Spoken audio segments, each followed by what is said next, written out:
ಓಂ ಹ್ರೀಂ ಭೈರವಿ ಕ್ಲಾಂ ಹ್ರೀಂ ಸ್ವಾಹ. ನಮಸ್ಕಾರ. ನೋಡಿ, ಒಂದು ರಾಶಿ ಫಲವನ್ನು ಹೇಳೋದಕ್ಕಿಂತ ಮುಂಚೆ ಜನಗಳು ತಿಳ್ಕೊಳ್ಬೇಕಾಗಿರುವಂತ ವಿಚಾರಗಳು ಏನಂತಂದ್ರೆ, ನೀವೊಬ್ರು ಜ್ಯೋತಿಷರ ಹತ್ರ ಹೋಗ್ತೀರಾ, ನಿಮ್ಮ ಜಾತಕವನ್ನ ಕೊಡ್ತೀರಾ. ಆತ ಜಾತಕವನ್ನ ಚೆಕ್ ಮಾಡುವಾಗ ನೀವು ಕೊಟ್ಟಿರೋ ಸಮಯವನ್ನೇ ಹಾಕಿ ನೋಡಬಾರ್ದು. ಯಾಕೆಂತಂದ್ರೆ ಒಂದೇ ರಾಶಿಯಲ್ಲಿ ಒಂದೇ ಡೇಟ್ ಅಲ್ಲಿ ಲಕ್ಷಾಂತರ ಜನ ಹುಟ್ಟಿರ್ತಾರೆ. ಸೊ ಎಲ್ಲರ ಭವಿಷ್ಯ ಒಂದೇ ತರ ಇರೋದಿಲ್ಲ. ಹಾಗಾಗಿ ಲಗ್ನ ಅನ್ನೋದೊಂದಿದೆ. ಈಗ ನೋಡಿ, ನಮ್ಮ ಋಷಿಗಳು ತುಂಬಾ ಸೈಂಟಿಫಿಕ್ ಆಗಿ ಮಾಡಿದ್ದಾರೆ ಈ ಜ್ಯೋತಿಷವನ್ನ. ಇದರಲ್ಲಿ ಒಂದೊಂದು ಸೆಕೆಂಡ್ ಅಲ್ಲೂ ಕೂಡ ಜಾತಕ ಚೇಂಜ್ ಆಗುತ್ತೆ. ಸೊ ನಿಮ್ಮ ಲಗ್ನವನ್ನ ತಿದ್ದಿ ಲಗ್ನವನ್ನ ಫಸ್ಟ್ ಕಂಡುಹಿಡಿಬೇಕು. ಲಗ್ನ ಮಿಸ್ಟೇಕ್ ಆಗೋ ಚಾನ್ಸಸ್ ಇರುತ್ತೆ. ಆನಂತರ ಹಿಂದೆ ನಡೆದಿರೋ ಕೆಲವು ಘಟನೆಗಳನ್ನ ಮ್ಯಾಚ್ ಮಾಡಿ ನಿಮ್ಮ ಲಗ್ನವನ್ನ ತಿದ್ದಿ ನಿಮ್ಮ ಭವಿಷ್ಯವನ್ನ ಹೇಳಬೇಕು. ಸೊ ಹಿಂದೆ ನಡೆದಿರೋ ಘಟನೆಗಳನ್ನ ಕಂಪಲ್ಸರಿ ಆಗಿ ಕೆಲವಾದ್ರೂ ಹೇಳಬೇಕಾಗುತ್ತೆ. ಇದು ಮೊದಲನೇದು. ಎರಡನೇದು, ಸರ್ ಒಂದು ಡೇಟ್ ಆಫ್ ಬರ್ತ್ ಇಲ್ಲ ಅಂತ ಹೇಳ್ತಾರೆ. ಇಲ್ಲಿ ನೋಡಿ, ನನಗೆ ತುಂಬಾ ಜನ ಕೇಳೋದು ಏನಂತಂದ್ರೆ, ಸರ್ ನೀವು ಹೇಗೆ ಪ್ರಿಡಿಕ್ಷನ್ಸ್ ಕೊಡ್ತೀರಾ ಅಂತ. ಸೊ ನನ್ನ ವೇ ಆಫ್ ಪ್ರಿಡಿಕ್ಷನ್ ಹೇಗೆ ಅಂತಂದ್ರೆ, ಮೊದಲನೇದಾಗಿ ನಾನು ಲಗ್ನವನ್ನ ತಿದ್ದುತ್ತೀನಿ. ಆಮೇಲೆ ದಶೆಗಳಲ್ಲಿ ವಿಂಶೋತ್ತರ ದಶೆ, ಚರದಶೆ, ಯೋಗಿನಿ ದಶೆ, ಜಮಿನಿ ಪದ್ಧತಿಯನ್ನು ಉಪಯೋಗಿಸ್ತೀನಿ. So step by step, layer by layer ನಾನು ಹೋಗ್ತೀನಿ. ಅನಂತರದಲ್ಲಿ ಹಸ್ತ ಸಾಮುದ್ರಿಕೆ. ನಮ್ಮಲ್ಲಿ ಹಸ್ತ ಸಾಮುದ್ರಿಕೆ ಅಂತಂದ್ರೆ ಅದೇನೋ ಒಂಥರ ಹೆಡ್ ಲೈನ್, ಫೇಟ್ ಲೈನ್, ಈ ತರ ವೆಸ್ಟರ್ನ್ ಪಾಮಿಸ್ಟ್ರಿ ಮಾತಾಡ್ತಾರೆ. ಅದಲ್ಲ, ನಾಡಿ ಜ್ಯೋತಿಷದಲ್ಲಿ ಲೈನ್ಸ್ ಗಳಿರುವಂತಹ ಮಾತೃರೇಖೆ, ಪಿತೃರೇಖೆ, ಹಲವಾರು ತರದ ರೇಖೆಗಳಿದೆ. ಸೊ ಆ ರೇಖೆಗಳು ಜಾತಕಕ್ಕೆ ಹೊಂದಾಣಿಕೆ ಆಗತ್ತಾ ಅಂತ ನಾನು ಒಂದು ಇವೆಂಟ್ಗೋಸ್ಕರ ನಾನು ಮ್ಯಾಚ್ ಮಾಡ್ತೀನಿ. ಪ್ರಶ್ನೆ ಕೊಂಡ್ಲಿ ನಾನು ಹಾಕ್ತೀನಿ. ಅವಾಗ ಒಂದು ವಿವಾಹ ಆದ್ರೆ ಇಷ್ಟು ವಿಚಾರದಲ್ಲಿ, ಇಷ್ಟು ಪ್ಯಾರಾಮೀಟರ್ಸ್ ಅಲ್ಲಿ ಅದು ಸ್ಟೆಪ್ ಬೈ ಸ್ಟೆಪ್ ನಾನು ಇಂಡಿಕೇಶನ್ ಎಲ್ಲರೂ ನೋಡ್ತಾ ನನಗೆ ಕೊನೆಯಾಗಿ ಈ ಒಂದು ಘಟನೆ ನಡೆಯೋ ಸಾಧ್ಯತೆ ಇದೆ ಅಂತ ಹೇಳಿ ಜಾತಕದಲ್ಲಿ ಗೊತ್ತಾಗುತ್ತೆ. ಇದಕ್ಕೆಲ್ಲ ಬಹಳ ಟೈಮ್ ಹಿಡಿಯುತ್ತೆ. ಆ ಒಂದು ತಾಳ್ಮೆ ಕೇಳಿಸೋರ್ಗು ಮತ್ತೆ ಹೇಳೋರು ಇಬ್ಬರಿಗೂ ಇರ್ಬೇಕಾಗುತ್ತೆ. ಸೊ ಈ ರೀತಿ ಹೇಳಿದಾಗ ಸೈಂಟಿಫಿಕ್ ಆಗಿ ಜಾತಕ ಫಲ ನಿರೂಪಣೆ ಕರೆಕ್ಟ್ ಆಗುತ್ತೆ. ಅದು ಬಿಟ್ಟು ನಾವು ನ್ಯೂಮರಾಲಜಿ ಪ್ರಕಾರ ನೀವು ಯಾವುದೋ ಒಂದು ಪೂಜೆ ಹೇಳ್ಬಿಡೋದು, ಯಾವುದೋ ಒಂದು ಪ್ರೆಡಿಕ್ಷನ್ ಹೇಳೋದು, ಅದರಲ್ಲಿ ಎರಡು ನಿಜ ಆಗತ್ತೆ, ಅವ ಜ್ಯೋತಿಷರಿಗೆ ಮಹಾವಿದ್ಯೆ ಕಲ್ತಿದ್ದಾರೆ ಅಂತ ಅನ್ಸೋದು, ಇವೆಲ್ಲ ತಪ್ಪು. ಸೊ ಈ ರೀತಿಯಲ್ಲಿ ಸೈಂಟಿಫಿಕ್ ವೇಯಲ್ಲಿ ಜಾತಕ ನಿರೂಪಣೆ ಮಾಡಿದಾಗ ಬಂದಂತಹ ಕ್ಲೈಂಟ್ಗೆ ಅವ್ರಿಗೊಂದು ಆಶ್ವಾಸನೆ ನಾವು ಕೊಡ್ತೀವಿ, ಧೈರ್ಯವನ್ನು ಹೇಳ್ದಂಗಾಗುತ್ತೆ, ಸತ್ಯವನ್ನು ಒಪ್ಕೊಳ್ಳೋದಕ್ಕೆ ಅವ್ರನ್ನ ಮೋಟಿವೇಟ್ ಮಾಡ್ದಂಗಾಗುತ್ತೆ.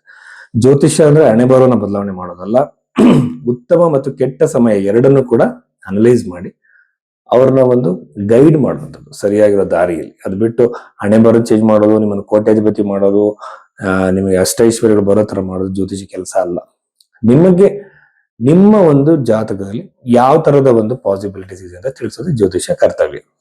ಸೊ ಇಷ್ಟು ವಿಚಾರಗಳಿದೆ. ಸೊ ಈಗ ನಾವು ನಿಮ್ಗೆ ಈ ತರ ಜಾತಕವನ್ನು ತೋರಿಸ್ಕೊಬೇಕಾಗಿದ್ರೆ ಭೈರವಿ ಆಸ್ಟ್ರೋದಲ್ಲಿ ನೀವು ಇದನ್ನ ಬುಕ್ ಮಾಡಬಹುದು. 2026 ಮಾರ್ಚ್ 15ನೇ ತಾರೀಕಿನ ನಂತರದಲ್ಲಿ. ಸೊ ನಾವು ನೋಡೋದಾದ್ರೆ ಈ ಒಂದು ರಾಶಿ ಫಲದಲ್ಲಿ ನಮಗೆ ಹೊಸ ಸಂವತ್ಸರ ಕೂಡ ಪ್ರಾರಂಭ ಆಗ್ತಾ ಇದೆ. ಮೇಷ ರಾಶಿಯವರಿಗೆ ಏನೆಲ್ಲ ಕಾದಿದೆ, ಏನೆಲ್ಲ ವಿಶೇಷಗಳಿದೆ ಅಂತ ನಾವು ನೋಡ್ಬೋದು. ಮೇಷರಾಶಿಯವರು ಕೆಲವು ಸಂದರ್ಭಗಳಲ್ಲಿ ತುಂಬಾ ಜನ 7.5 ಬಗ್ಗೆ ಭಯವನ್ನ ಇಟ್ಕೊಂಡಿರ್ತೀರಾ. 7.5 ಬಗ್ಗೆ ಭಯ ಬೇಡ. ಇಲ್ಲಿ ಒಂದು 7.5 ನಿಮಗೆ ತುಂಬಾ ಸಮಸ್ಯೆ ಕೊಡ್ಬೇಕು ಅಂದ್ರೆ ಭಿನ್ನಾಷ್ಟಕ ವರ್ಗ, ಅವಯೋಗಿ ಗ್ರಹ ಆಗಿರ್ಬೇಕು, ಶನಿಯ ಪಾತ್ರ ಎಷ್ಟಿದೆ ಅಂತ ನೋಡ್ಕೋಬೇಕಾಗತ್ತೆ. ಎಲ್ಲ ನೋಡ್ಕೊಂಡು ನಾವು ಹೇಳ್ಬೇಕೆ ಹೊರತು ಸುಮ್ಮನೆ 7.5 ಭಯ ಆಗುತ್ತೆ ಅಂತೇಳಿ ಆ ಪೂಜೆ ಈ ಪೂಜೆ ಅಂತೇಳಿ ಅನವಶ್ಯಕವಾಗಿ ನಿಮ್ಮನ್ನ ಎದುರಿಸೋ ಅಗತ್ಯ ಇಲ್ಲ. ಹನುಮಾನ್ ಚಾಲೀಸವನ್ನು ಹೇಳೋದ್ರಿಂದ ಅದು ನ್ಯೂಟ್ರಲ್ ಆಗುತ್ತೆ, ಅದನ್ನು ಫಾಲೋ ಮಾಡಿ. ಒಂದು ಪ್ರಾಪರ್ಟಿ ಖರೀದಿಗೆ ಬಹಳ ವಿಶೇಷವಾಗಿರುವಂತಹ ಒಂದು ಸಿಚುವೇಶನ್ ಕ್ರಿಯೇಟ್ ಆಗುತ್ತೆ ಮೇಷರಾಶಿಯವರಿಗೆ. ಪ್ರಾಪರ್ಟಿ ಖರೀದಿ ಆಗ್ಬೋದು, ಪ್ರಾಪರ್ಟಿ ಮಾರುವಂತ ಅವಕಾಶ ಆಗಿರ್ಬೋದು, ಪ್ರಾಪರ್ಟಿಯಿಂದ ಹಲವಾರು ತರದ ಏನೇನು ತೊಡಕುಗಳಿದೆಲ್ಲ ಕ್ಲಿಯರ್ ಆಗುವಂತ ಸಾಧ್ಯತೆ. ಮನೆ ಖರೀದಿ, ತೋಟ ಖರೀದಿ, ಏನೇ ಒಂದು ಖರೀದಿಗೆ ಬಹಳ ಉತ್ತಮವಾಗಿರುವಂತಹ ಸಮಯ. ನಂತರದಲ್ಲಿ ವಿವಾಹ ಪ್ರಾಪ್ತಿಗೂ ಕೂಡ ಸ್ವಲ್ಪ ವಿಳಂಬ ಆಗುತ್ತೆ. ವಿವಾಹ ವಿಳಂಬ ಆಗ್ಬೋದು, ಒಳ್ಳೆ ಸಂಬಂಧ ಬರದೇ ಇರ್ಬೋದು, ಬಂಧನ ಸಂಬಂಧಗಳು ಡಿಲೇ ಆಗುವಂಥದ್ದು. ಶನಿಯ ಪ್ರಭಾವ ಬಹಳ ಹೆಚ್ಚಾಗಿದೆ 12ನೇ ಮನೆಯಲ್ಲಿ. ಒಂದೊಂದ್ಸಲ ಈ ಸಂದರ್ಭದಲ್ಲಿ ದೂರದಿಂದ ಹೊಸ ಸಂಬಂಧ ಬರೋ ಸಾಧ್ಯತೆ ಇರುತ್ತೆ. ಬಹಳ ದೂರದಿಂದ, ಅಬ್ರಾಡ್ ಆಗಿರ್ಬೋದು, ಈ ತರ ಪಾಸಿಬಿಲಿಟೀಸ್ ಇದೆ. ಪ್ರೇಮ ವಿವಾಹಕ್ಕೆ ಅವಕಾಶಗಳು ಸಿಗತ್ತೆ, ಮನೆಯಿಂದ ಒಪ್ಪಿಗೆ ಸಿಗೋ ಸಾಧ್ಯತೆ ಇರುತ್ತೆ. ಆಮೇಲೆ ವಿದ್ಯಾರ್ಥಿಗಳಿಗೆ ಏಕಾಗ್ರತೆಯ ಸಮಸ್ಯೆ, ಡಿಸ್ಟ್ರಾಕ್ಷನ್ಸ್ ಅಂದ್ರೆ ಏಕಾಗ್ರತೆ ಅಂದ್ರೆ ಮನಸ್ಸು ಒಂದ್ ರೀತಿ ಗೊಂದಲಕ್ಕೊಳಗಾಗುವಂತ ಸಾಧ್ಯತೆಗಳಿರುತ್ತೆ. ಏಕಾಗ್ರತೆಯನ್ನ ಕಾಪಾಡ್ಕೋಬೇಕು. ಸೊ ಪ್ರೇಮಿಗಳಲ್ಲೂ ಕೂಡ ದೂರ ಆಗುವಂತಹ, ವಿರಸ ಉಂಟಾಗುವಂತಹ ಸಾಧ್ಯತೆಗಳಿದೆ. ಇನ್ನು ಉದ್ಯೋಗಾಕಾಂಕ್ಷಿಗಳಿಗೆ ಬಹಳ ಉತ್ತಮವಾಗಿದೆ. ವಿದೇಶದಲ್ಲಿ ಉದ್ಯೋಗಕ್ಕೆ ಪ್ರಯತ್ನ ಪಡ್ತಿರೋರಿಗೆ, ತಮ್ಮ ಸ್ಥಳವನ್ನ ಬಿಟ್ಟು ದೂರದ ಸ್ಥಳದಲ್ಲಿ ಉದ್ಯೋಗವನ್ನು ಹುಡುಕ್ತಿರುವಂತವ್ರಿಗೆ ಅನುಕೂಲ ಆಗತ್ತೆ, ಉದ್ಯೋಗ ಪ್ರಾಪ್ತಿ ಆಗತ್ತೆ. ಉದ್ಯೋಗದಲ್ಲಿ ಬಹಳ ಒಂದು ಪ್ರೋಗ್ರೆಸ್ ನ ನೀವು ಖಂಡಿತವಾಗ್ಲೂ ನೋಡ್ತೀರಾ. ಆಮೇಲೆ ಉದ್ಯೋಗದ ಜೊತೆಯಲ್ಲಿ ಇಂಟರ್ವ್ಯೂಸ್ ಕೊಟ್ಟಿರ್ತೀರಾ, ಟ್ರೈ ಮಾಡ್ತಿರ್ತೀರಾ, ಅಲ್ಲೂ ಕೂಡ ಯಶಸ್ಸು ಸಿಗತ್ತೆ. ಏಕೆಂತಂದ್ರೆ ದಶಮಾಧಿಪತಿ 12ನೇ ಮನೆ ಇರುವಂತದ್ದು, ಒಂದು ಸ್ಥಳ ಬದಲಾವಣೆ, ಜಾಗ ಬದಲಾವಣೆ ಸಾಧ್ಯ ಆಗುತ್ತೆ. ಪ್ರಮೋಷನ್ ಕೂಡ ಇದರಲ್ಲಿ ಸೇರಿದೆ. ಒಂದು ವೇಳೆ ನೀವು ಟ್ರಾನ್ಸ್ಫರ್ ಗಾಗಿ ಟ್ರೈ ಮಾಡ್ತಿದ್ರೆ ಈ ಒಂದು ಸಂದರ್ಭದಲ್ಲಿ ಖಂಡಿತವಾಗ್ಲೂ ಸಹ ಅನುಕೂಲ ಆಗುತ್ತೆ. ವಿಶೇಷವಾಗಿ ಮೇಷರಾಶಿಯಲ್ಲಿ ಹುಟ್ಟಿದಂಥವ್ರಿಗೆ ಅನವಶ್ಯಕವಾಗಿರುವಂತಹ ಪ್ರಯಾಣಗಳಿರುತ್ತೆ, ಅದನ್ನ ಅವಾಯ್ಡ್ ಮಾಡಿ. ಆರೋಗ್ಯದಲ್ಲಿ ಸಮಸ್ಯೆಗಳು ಕಡಿಮೆ ಆಗುವಂತ ಸಾಧ್ಯತೆ ಇರುತ್ತೆ.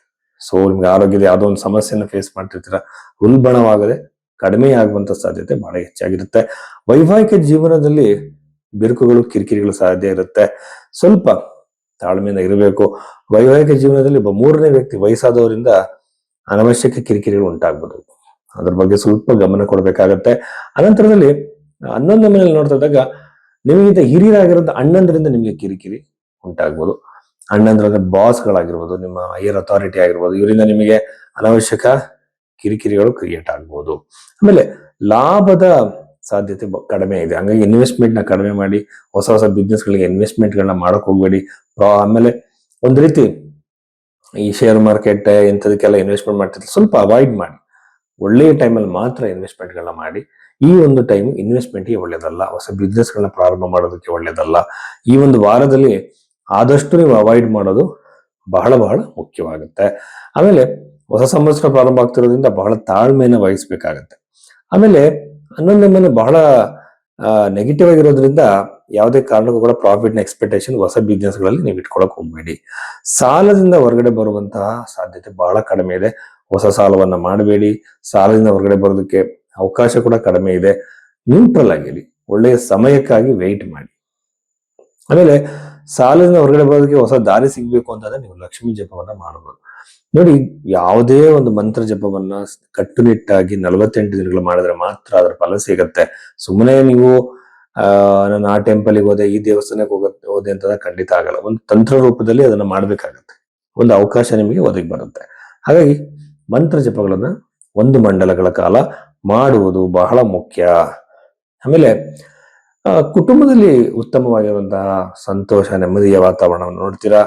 ತಾಯಿಯ ಜೊತೆ ಉತ್ತಮ ಬಾಂಧವ್ಯ, ಕುಟುಂಬದ ಮಕ್ಕಳ ಜೊತೆ ಒಳ್ಳೆಯ ಬಾಂಧವ್ಯ ಉಂಟಾಗುತ್ತೆ. ಆಮೇಲೆ ಒಂದು ಹೊಸ ನಿರ್ಧಾರವನ್ನು ನೀವು ಮಾಡಿದ್ದೇ ಆದ್ರೆ ಆ ನಿರ್ಧಾರಕ್ಕೆ ನೀವು ಸ್ಟಿಕ್ ಆಗ್ಬೇಕು. ಮನಸ್ಸನ್ನ ಪದೇ ಪದೇ ಚೇಂಜ್ ಮಾಡ್ಕೊಳಕ್ ಹೋಗ್ಬೇಡಿ. ಉದ್ಯೋಗ ವಿಚಾರದಲ್ಲಾಗಿರ್ಬೋದು, ಮದುವೆ ವಿಚಾರದಲ್ಲಾಗಿರ್ಬೋದು. ಸೊ ನಿರ್ಧಾರಗಳು ತುಂಬಾ ಚೇಂಜ್ ಆಗುವ ಸಾಧ್ಯತೆಗಳಿದೆ. ಸುಬ್ರಹ್ಮಣ್ಯ ಸ್ವಾಮಿಯ ಆರಾಧನೆಯನ್ನು ಮಾಡಿ. ನಮಸ್ಕಾರ.